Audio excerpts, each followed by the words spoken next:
Outlaws and gamblers didn't survive the Wild West relying solely on formidable firearms like the Colt Peacemaker or the Winchester rifle. Their survival often depended on weapons no one ever noticed. Tiny derringers concealed in elegant silk vests, ring guns worn on card-shuffling fingers, sleeve pistols that instantly dropped into a palm, and inexpensive suicide specials stashed in every dim corner of a saloon. These were not weapons for open confrontations. They were instruments of surprise, desperation, and deadly intent. Among them was an unassuming miniature pistol responsible for ending the life of a United States president. Let's begin with the ring gun. This weapon perfectly embodied the art of concealment. Gamblers spent countless hours perfecting their poker faces, believing themselves almost invincible at the card table. A well-executed bluff could indeed deter suspicion and deflect accusations, leading many confident players to think they had solved the challenge of saloon survival. Then came the invention of the ring gun, and suddenly that expensive confidence offered less protection and more of a false sense of security. Unlike revolvers, which conspicuously announced their presence on a hip, ring guns packed immense surprise into a small piece of jewelry. A casual hand gesture could instantly align a loaded barrel without ever having to draw a weapon. The physics were brutal but effective. The bullet had to go somewhere, and that somewhere was directly into an opponent's chest. At first glance, they appeared to be chunky silver jewelry, the type of oversized band one might notice on a gambler's hand as he deftly shuffled cards across a saloon table. However, hidden within that band was a miniature single-shot pistol, most often chambered for .22 caliber. By the late 1800s, ring pistol novelties were being sold in Europe, and a few eventually made their way out west. They were marketed as the ultimate in covert protection, proving that firearms could be disguised as almost anything. No one ever won a street gunfight with one of these, but that was never their purpose. At close range, even a small caliber shot could be lethal. Imagine shaking hands with a stranger in a smoke-filled saloon and realizing too late that the ring on his finger was actually a loaded weapon aimed at your chest. That was their danger. Not accuracy, not firepower, but pure, unadulterated surprise. A gambler could casually scratch his chin, wave a card across the table, or make a hand gesture, and in that instant, fire an unexpected, hidden shot. Were they common on the frontier? Not at all. Surviving examples indicate they were rare, more curiosities than widely adopted weapons. Yet, their very existence demonstrates how far gunsmiths pushed the boundaries of concealment. In a world where most men openly carried revolvers on their hips, the ring gun served as a stark reminder that the smallest firearm might be the easiest to overlook. Today, they are prized as collectors' oddities, but in their time, they conveyed a chilling lesson. In the Wild West, the smallest gun wasn't the least dangerous. It was often the easiest to miss. While the ring gun offered surprise through miniaturization, other frontier weapons took a different approach. The folding trigger derringer represented a practical innovation. This unassuming weapon revolutionized concealed carry by packaging deadly power in a design that wouldn't snag on clothing. Initially, folding trigger derringers looked almost primitive, ordinary pocket pistols with a clever spring-loaded mechanism. Nothing about their outward appearance hinted at the revolutionary impact they would have on concealed carry. Yet, this simple innovation provided a tactical advantage that made them devastating for close-quarters defense. The effectiveness of the folding trigger stemmed from its ingenious dual-purpose design. The trigger folded flat into the frame when not in use, allowing the pistol to slip into a coat or vest pocket without snagging on fabric. This combination made it the ideal weapon for gamblers facing card table disputes, a common occurrence in frontier life. The defining characteristic of the weapon came from its clever mechanism. Unlike a normal revolver with a fixed trigger that could catch on pocket lining, this design featured a spring-loaded trigger that retracted completely. When needed, a simple grip would release the trigger into its firing position. Most were small caliber, .22 or .32, and many were produced in the late 19th century by European and American manufacturers catering to the concealed carry market. These were not military weapons, nor were they even favorites among outlaws. Instead, they were gamblers' pistols, designed for a close-range shot when things turned sour at the card table. How did a simple trigger modification become so significant? The brilliance of the folding trigger lay in its solution to everyday carry challenges. A gambler sitting at a poker table, appearing relaxed, could have his hand resting on a loaded pistol in his vest pocket. If trouble arose, the weapon could be drawn smoothly, without the trigger catching on fabric. Surviving examples of folding trigger derringers display remarkable variation in size and design. Some featured shorter barrels for deeper concealment, while others extended to nearly standard pistol length. The trigger mechanism might be simple and direct, or complex with multiple springs, depending on the manufacturer and intended price point. This variation suggests that, despite its simple appearance, the folding trigger derringer underwent continuous refinement based on user experience. For decades, gamblers had cultivated an image of being unarmed and vulnerable, with elaborate displays of empty hands serving as proof of peaceful intent.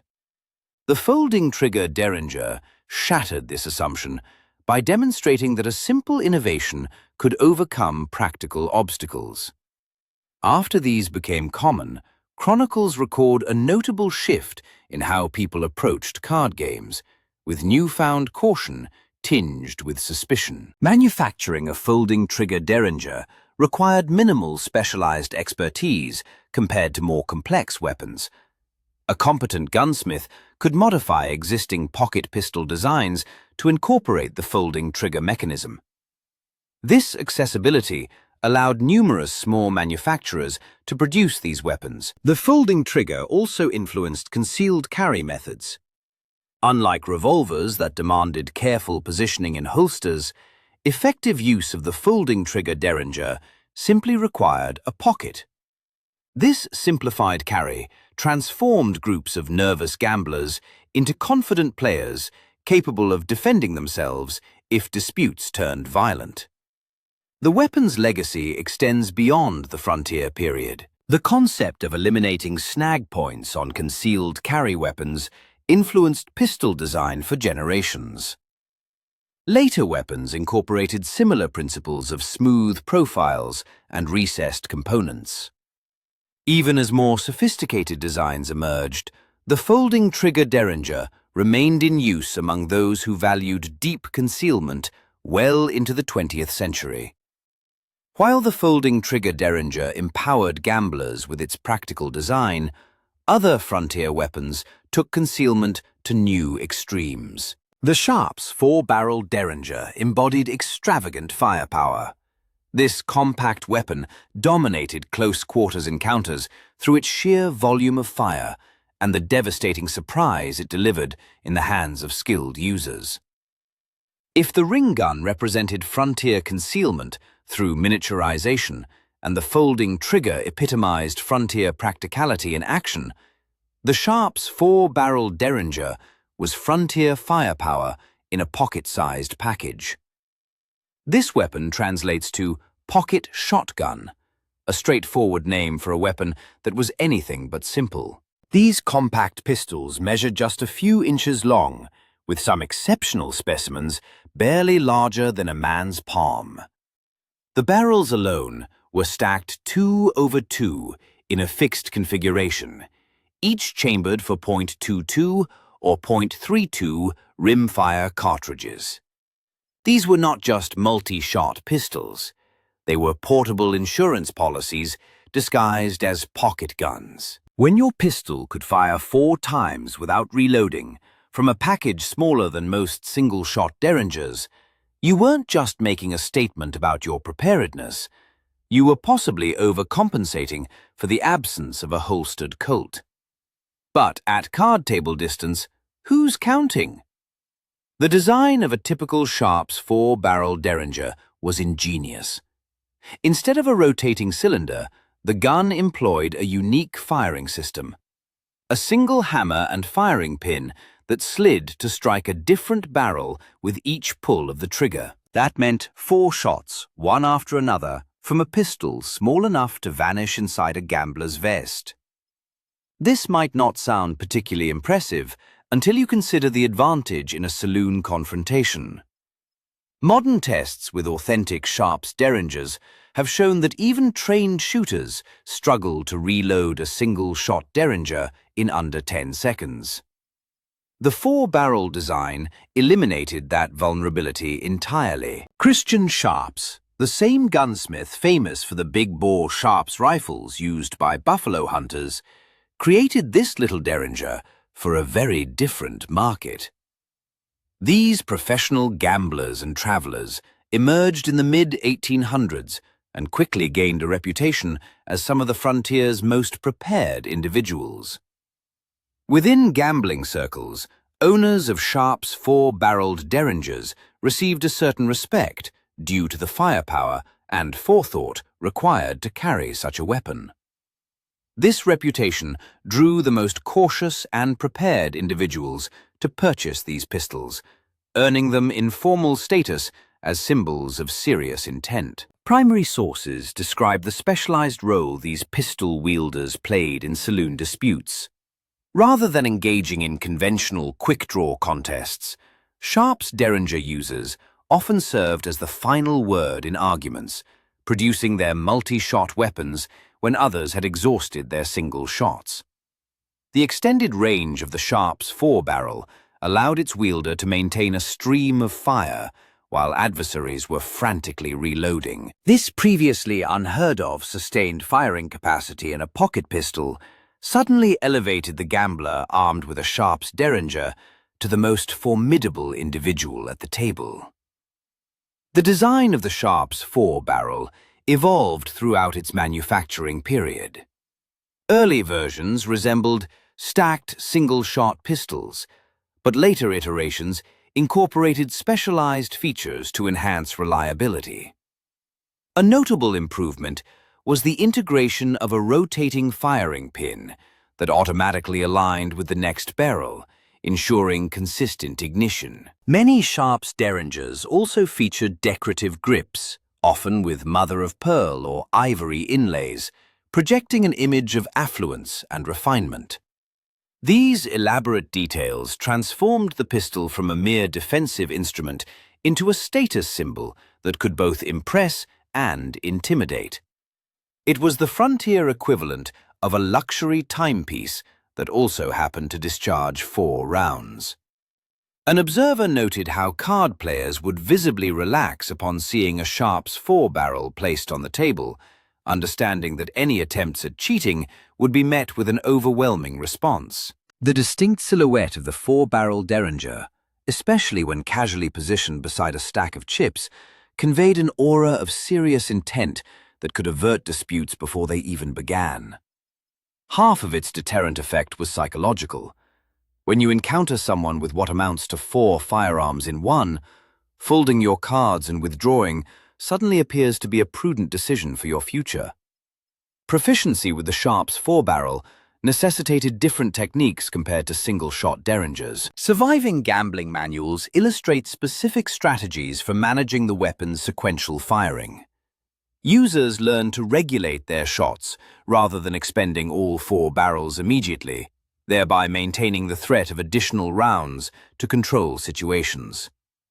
A well-trained Sharps derringer user moved with a gambler's patience, transforming the compact pistol into an instrument of psychological dominance. Medieval training manuals for the sharps likely commenced with a fundamental principle. 4 shots are meaningless if squandered in a moment of panic. Despite their effectiveness, Sharp's 4-barrel derringers remained popular weapons rather than rare curiosities. Their reasonable cost, dependable mechanism, and substantial firepower made them accessible to successful gamblers and entrepreneurs.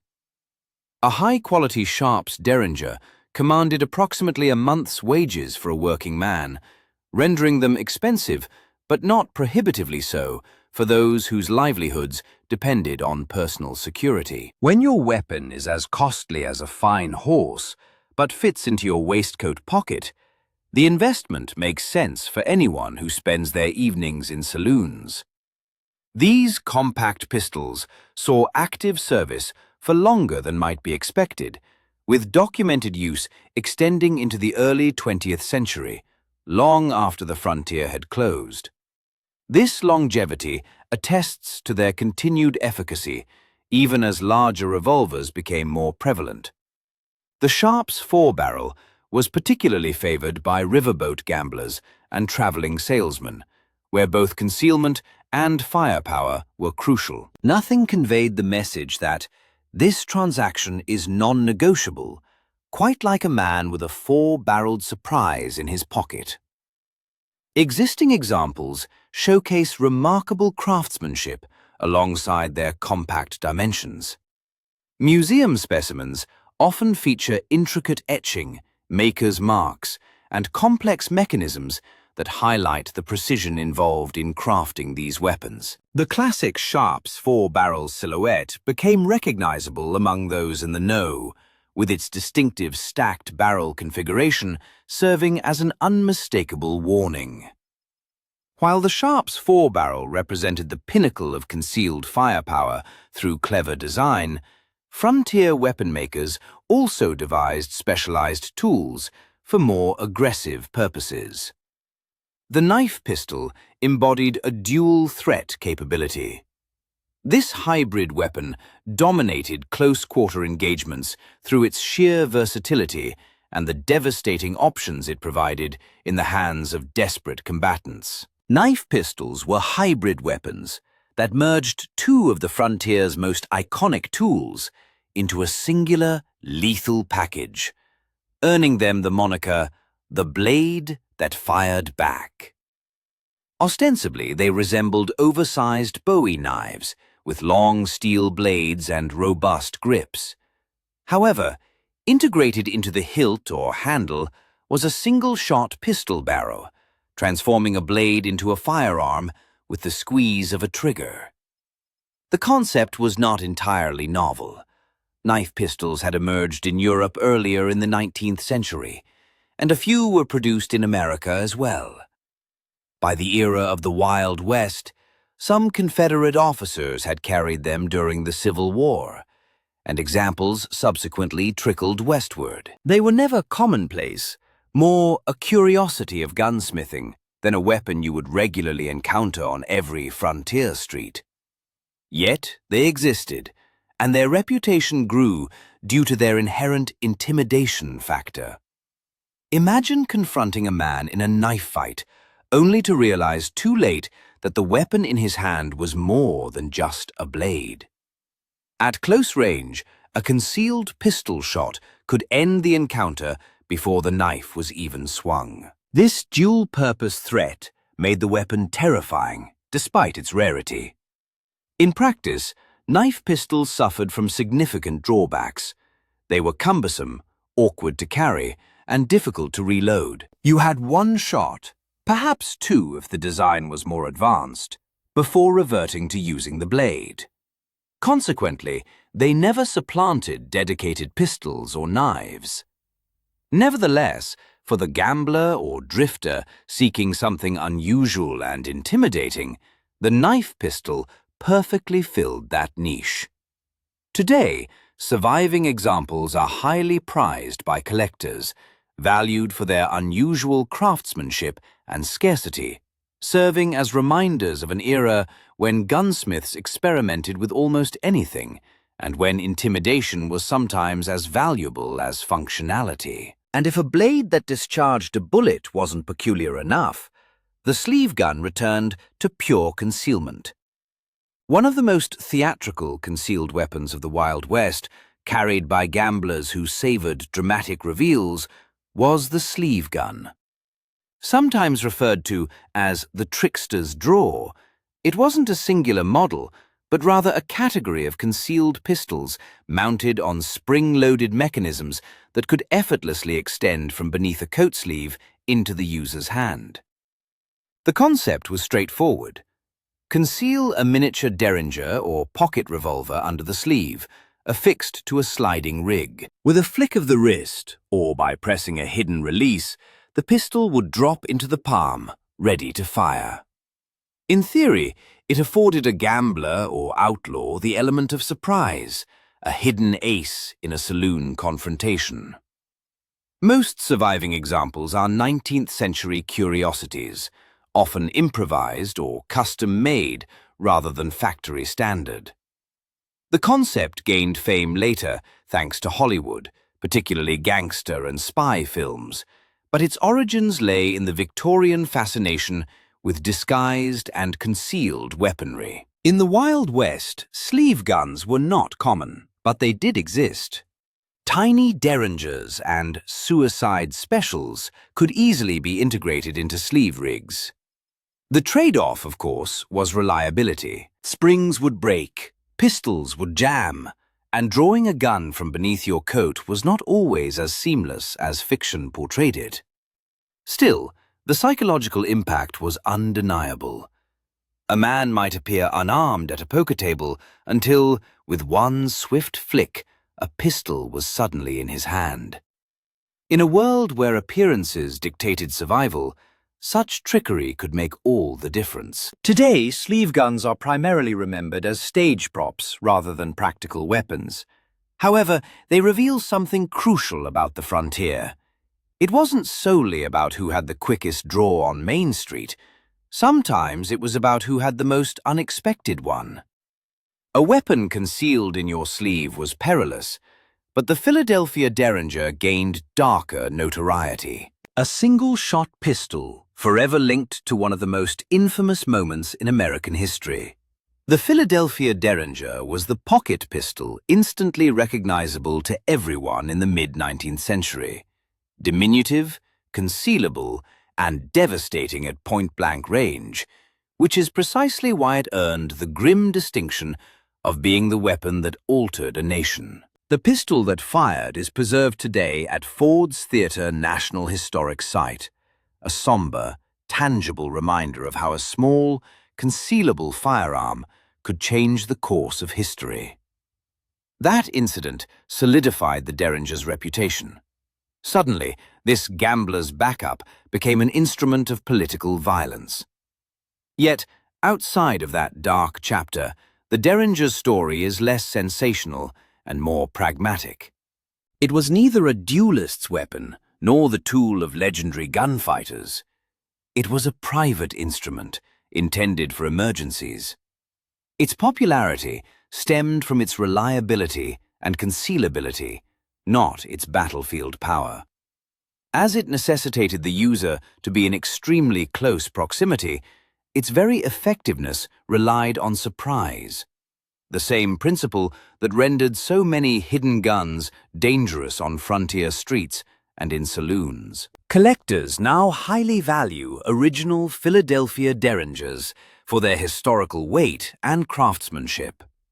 Small, single-shot, and typically firing a .44 caliber ball, the Derringer was designed to vanish into a vest or boot and to be deployed at close quarters when there was no time for a lengthy draw. These pistols trace their name to the Philadelphia gunsmiths who first manufactured compact flintlock and percussion pistols in the early 1800s. By the 1850s and 60s, the Derringer style had become the ultimate gentleman's backup. Private, lightweight, and easy to conceal. You could slip one into a purse, a vest pocket, or even pin it inside clothing, which made it popular with gamblers, travelers, and anyone desiring protection without the bulk of a revolver. The most infamous moment in the derringers' history occurred on April 14, 1865, when John Wilkes Booth used a Philadelphia-style single-shot pistol to assassinate President Abraham Lincoln at Ford's Theater. The derringer pistol, famously linked to a historic event, is now preserved at the Ford's Theater National Historic Site. It stands as a stark, tangible reminder of how a compact, easily concealed firearm could drastically alter the course of history.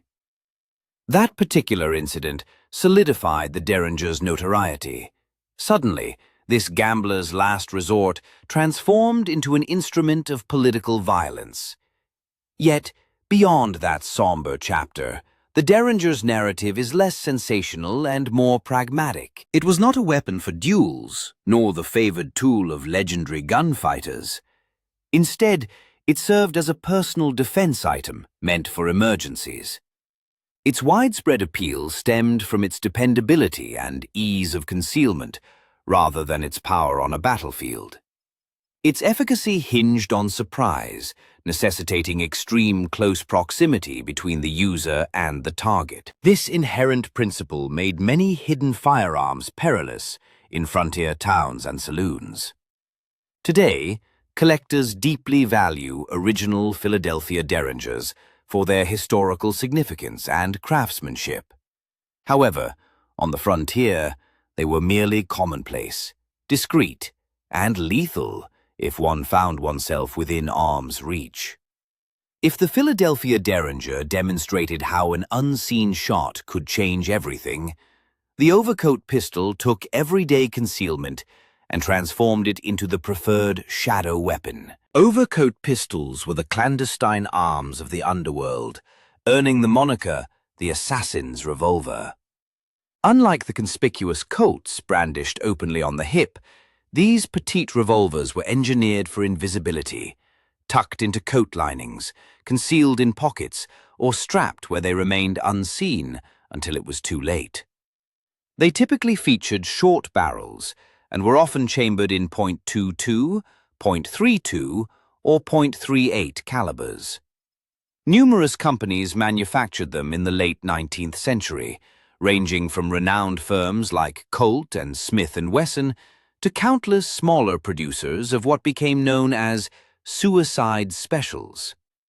Inexpensive, compact, and easily hidden, they were marketed to ordinary citizens for self-protection. However, they soon acquired a darker reputation. In the hands of gamblers, itinerants, and particularly hired killers, the overcoat revolver became the ideal instrument for ambushes or swift escapes.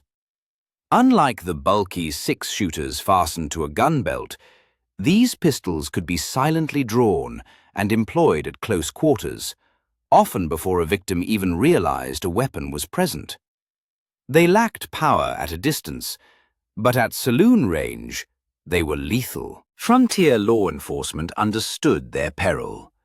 Open carry was one thing, trouble was visible. But a man appearing unarmed might have a revolver stitched into his coat. This unpredictability was terrifying, as it implied anyone on the street could be secretly armed. Hollywood rarely features overcoat pistols, but their historical reality is undeniable. They were affordable enough for almost anyone to own, and so prevalent that many were discarded when newer designs emerged. Contemporary collectors often group them with suicide specials, frequently undervaluing them. Yet, their importance lies not in their rarity, but in what they represent. On the frontier, the overcoat pistol epitomized the hidden danger of everyday life. It wasn't about fair duels or open challenges. It was about the sudden, secret pull of a trigger that no one anticipated. While overcoat pistols thrived in the shadows, certain weapons combined concealment with raw intimidation in a single, brutal package. They were known as Dog's Head Knuckle Duster revolvers, though similar versions bore different names. At one end, it was a small caliber revolver, typically a .22 or .32 rimfire, but the grip doubled as a set of brass knuckles, sometimes adorned with the snarling visage of a dog cast into the metal.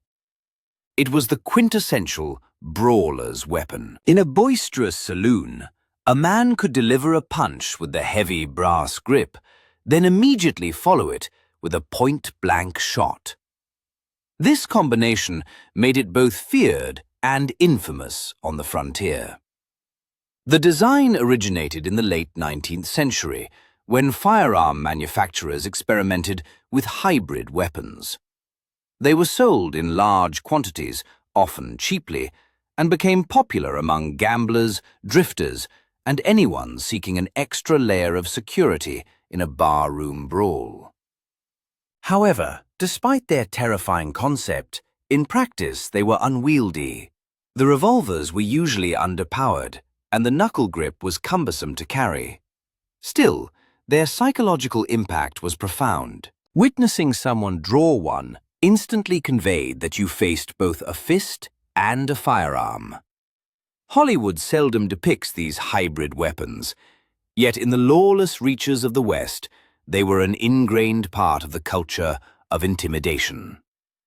In towns where altercations often began with fists before escalating to firearms, the knuckle duster revolver was a natural fit.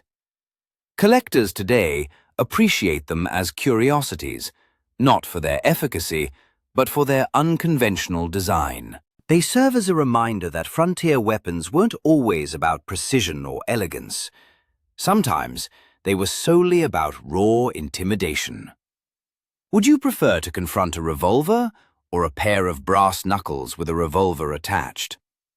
Either way, it wasn't a skirmish one would choose to provoke. While this weapon flourished in saloons, belt-buckle pistols pushed disguise to absurd extremes. Belt-buckle pistols were among the most peculiar concealed weapons of the 19th century, earning the nickname the quick-draw waistline. At first glance, they resembled ordinary belt buckles, securing a man's trousers like any other piece of hardware. Yet, hidden within was a minuscule pistol, typically a single shot, designed to fire from the waist. Most of these oddities were European imports from the late 19th century, serving more as curiosities than serious firearms. Nevertheless, a few made their way west, carried by gamblers, travelers, or anyone captivated by the notion of a gun concealed in plain sight. In an era obsessed with ingenious concealment, the belt-buckle gun was a novelty that blurred the distinction between fashion and firepower. Mechanically, they proved rather impractical. Firing them necessitated awkward movements, often exposing the user as much as the target. Accuracy was poor, and reloading was sluggish. They were never military weapons, nor outlaw standards, but they were real. And they terrified lawmakers who feared the potential for surprise attacks. In fact, some jurisdictions explicitly outlawed disguised pistols, with belt-buckle guns among the cited examples. Their appeal, however, lay not in their effectiveness. It was the element of surprise.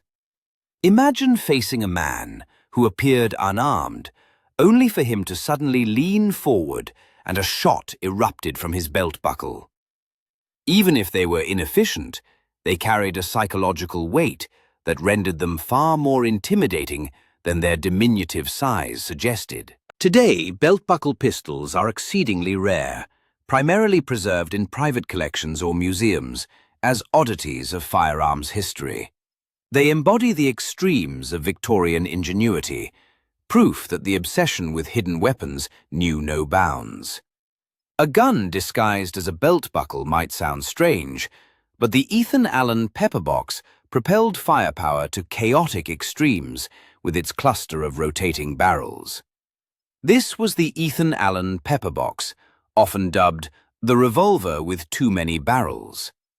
Instead of a single barrel and a rotating cylinder, the pepperbox design featured multiple barrels, sometimes 4, sometimes 6, and in rare instances, even more, all grouped together like the chambers of a revolver turned inside out. Invented in the 1830s and produced well into the mid-19th century, pepperboxes were among America's first successful repeating handguns.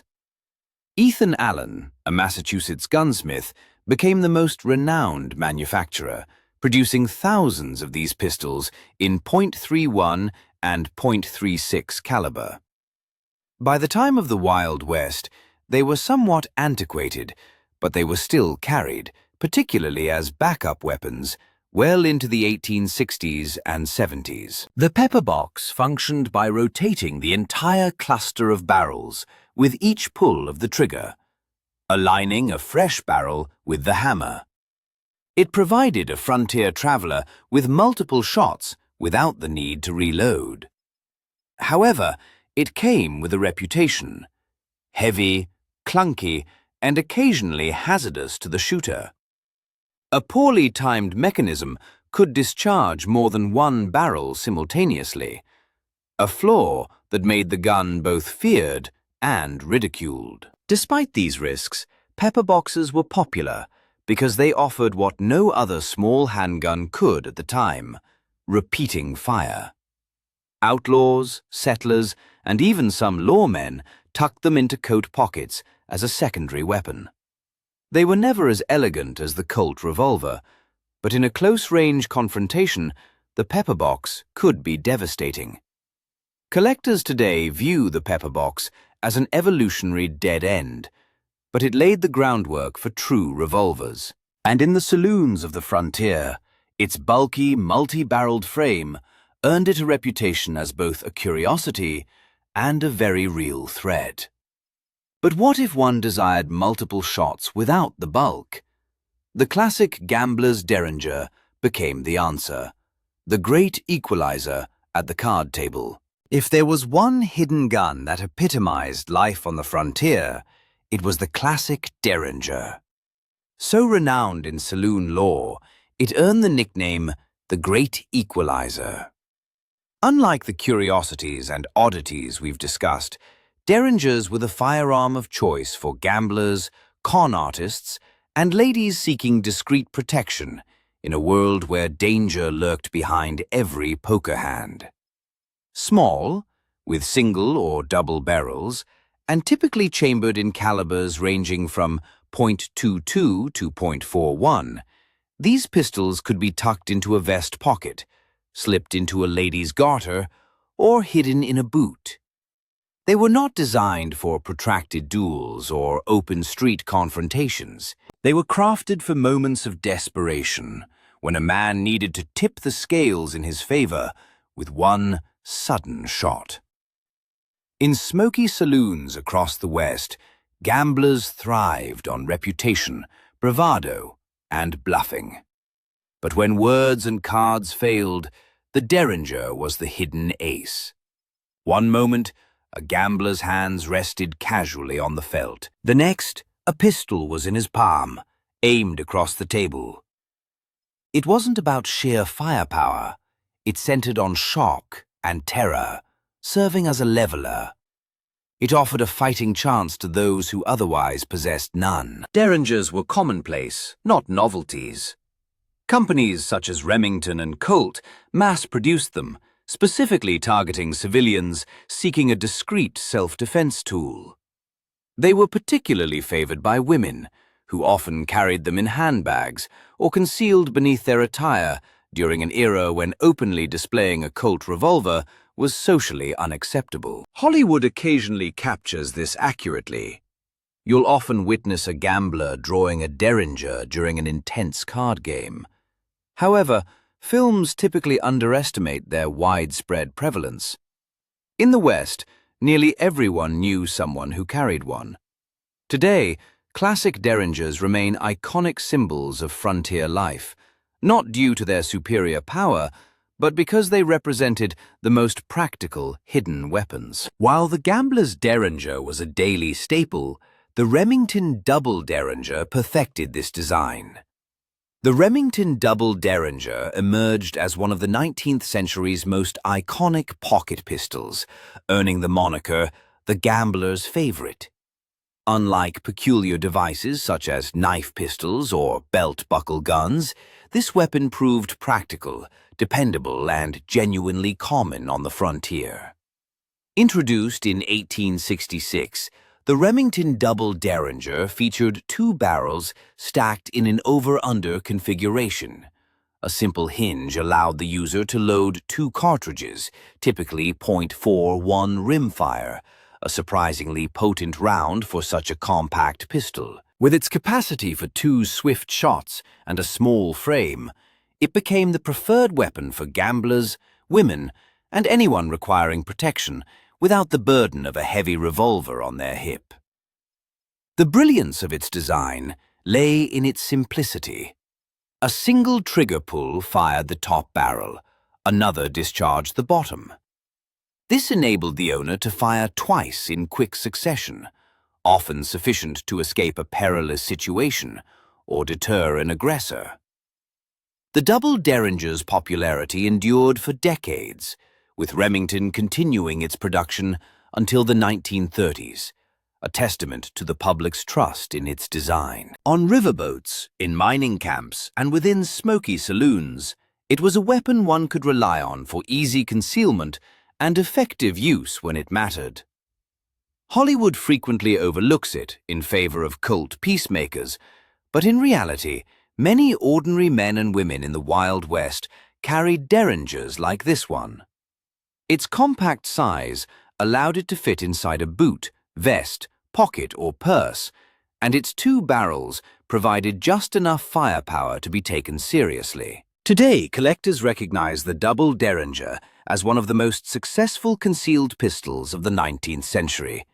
More than a mere curiosity, it was a frontier workhorse, one of the rare hidden firearms that was both lethal and trustworthy. If two barrels in your pocket were effective, imagine concealing an entire gun within a walking stick. This was the cane gun, sometimes referred to as the gentleman's secret.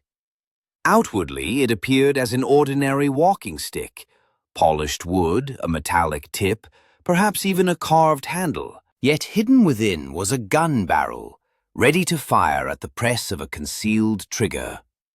Cane guns gained particular popularity in Europe during the Victorian era, where a gentleman might wish to avoid the perception of openly carrying a firearm. But they did find their way west, typically through imports or as personal effects carried by affluent settlers and travelers. To the casual observer, they were mere fashion accessories. In actuality, they could discharge a pistol round or, in some cases, even a shotgun shell. Their appeal was self-evident. One could stroll down the street, appearing perfectly respectable, while carrying a weapon in plain sight. For gamblers, entrepreneurs, or law enforcement officers working undercover, such concealment could be life-saving. However, cane guns were not without their drawbacks. They were slow to aim, cumbersome to reload, and legally ambiguous in many jurisdictions. Some Western towns prohibited disguised weapons entirely, fearing they promoted assassinations and ambushes, and for good reason. They were almost impossible to detect until the moment they discharged. Hollywood seldom depicts cane guns, but in reality, they were part of a broader 19th century fascination with disguised firearms, including ring guns, knife pistols, and various other ingenious contraptions designed to render a weapon invisible until required.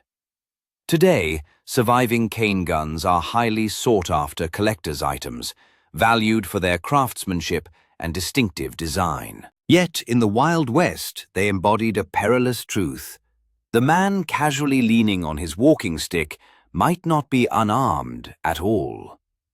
Disguised weapons like the cane gun were ingenious, but the palm squeezer revolver pushed concealment to its ultimate limit. A firearm that literally vanished in your hand, This was the Palm Squeezer revolver, also known as the Chicago Palm Protector. However, gamblers on the frontier bestowed upon it a more ominous moniker, the Suicide Special. Unlike a standard revolver with a trigger, this pistol fired when gripped firmly in the palm. The barrel protruded between the fingers, while squeezing the grip rotated the cylinder and discharged a shot. It was minuscule, small enough to hide in a vest pocket or to be completely concealed within the hand.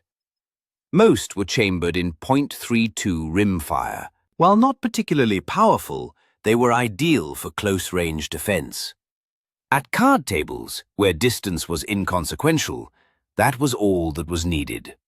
A gambler could sit with both hands visibly on the table, seemingly empty, while secretly clutching a fully loaded pistol. The Palm Squeezer design first appeared in the 1880s, produced by the Protector Palm Pistol Company in Chicago, and subsequently manufactured in Europe as well. They were marketed to civilians, particularly urban dwellers, as discreet self-defense weapons. On the frontier, they quickly acquired their sinister nickname because they were affordable and easily hidden. They were often linked to surprise killings or desperate last resorts. They were not reliable for duels, but they were terrifying when suddenly deployed at point-blank range. Hollywood rarely features these pistols, yet they convey a truth about the Old West. Not every confrontation involved quick draws on dusty streets. Sometimes it was about the weapon you never perceived until it was pressed against your ribs.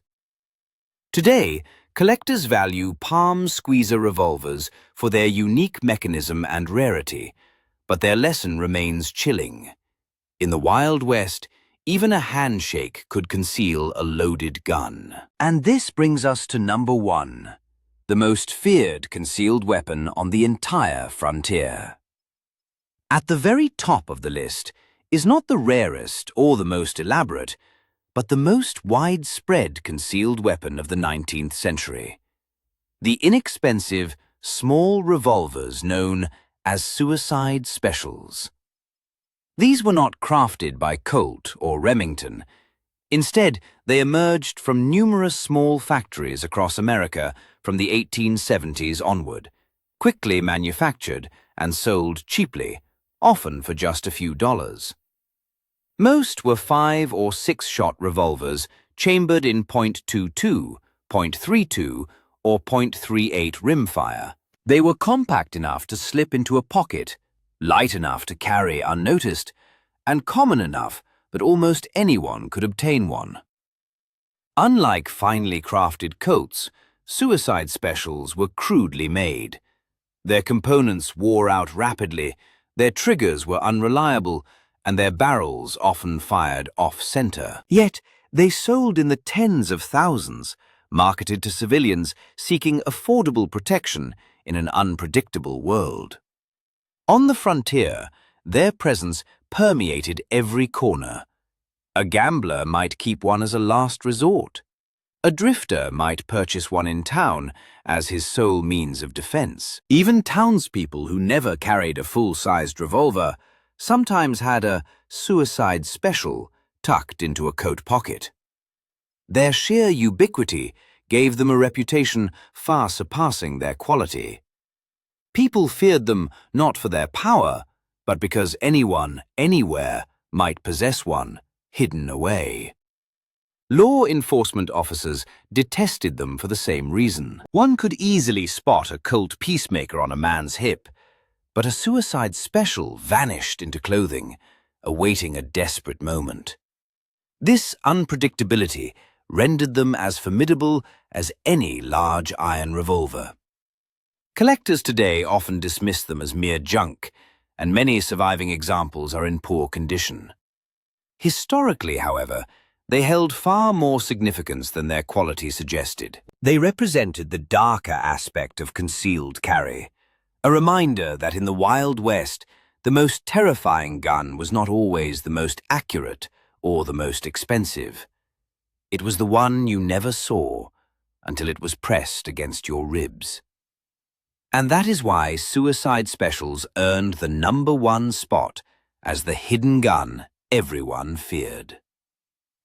Hidden guns were not the weapons that won legendary duels on dusty streets or resonated in Hollywood westerns. They were the backups, the surprises, the last resort tools tucked into boots, sleeves, and pockets. Yet, in their own way, they defined the authentic Wild West, a place where survival often depended not on the largest firearm, but on the one no one detected until it was too late. We have counted down 15 of the strangest, deadliest, and most ingenious concealed weapons of the frontier. From ring guns that could be worn on your finger to suicide specials that appeared in almost every saloon and mining town. Together, they remind us that the Wild West was not solely about six-shooters and Winchesters. It was about ingenuity, desperation, and the constant shadow of hidden peril. Now, I want to hear from you. If you had to stroll into a saloon in 1880 with only one of these hidden guns, which would you select? The gambler's derringer, the palm squeezer, or the suicide special? Share your answer in the comments, and don't forget to subscribe for more Wild West history brought to life. We have more myths to debunk, more guns to unveil, and more stories Hollywood never told. Thanks for watching, and remember, in the Wild West, the gun you didn't see was often the one you had to dread the most.